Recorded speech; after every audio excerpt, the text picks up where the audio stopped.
चाचा चाची भैया बहनी लोगन सब जने के गोड़ छू के गोड़ लागत है। सब जने अपन अपन आशीर्वाद देत जा। तोरे सबके बीच में आज दुल्हन उतारत के समय जौन गाना गाए जात है घरी में गाँव देहात में, वही गाना हम सब लेके आए हैं। सब जने देखत जा, सुनत जा, अपन आशीर्वाद देत जा। बाकी तो सबके हाथ में हम तो बोल नहीं सकी थे। और हमारे से वीडियो ज़्यादा से ज़्यादा शेयर कर जाए अपने रिश्तेदारी में। और गाना कैसे ला कमेंट बॉक्स में ज़रूर बतावत जाए।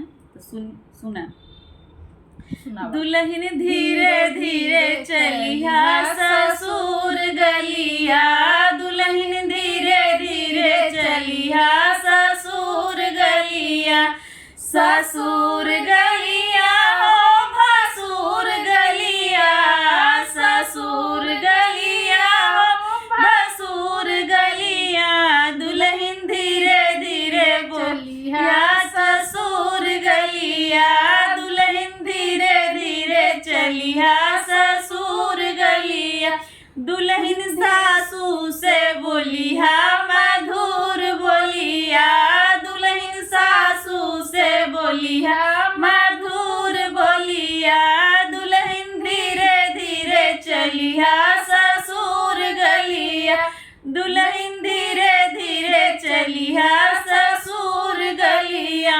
ससुर गलिया हो भसुर गलिया, ससुर गलिया हो भसुर गलिया, दुल्हन जेठनी से बोलिया मधुर बोलिया, दुल्हन जेठनी से बोलिया मधुर बोलिया, दुल्हन धीरे धीरे चलिया ससुर गलिया, दुल्हन धीरे धीरे चलिया ससुर गलिया, ससुर गलिया हो भसुर गलिया, ससुर गलिया हो भसुर गलिया, दुल्हन ननदौ से बोलिया मधुर बोलिया, दुल्हन ननदौ से बोलिया मधुर बोलिया, दुल्हन धीरे धीरे चलिया ससुर गलिया,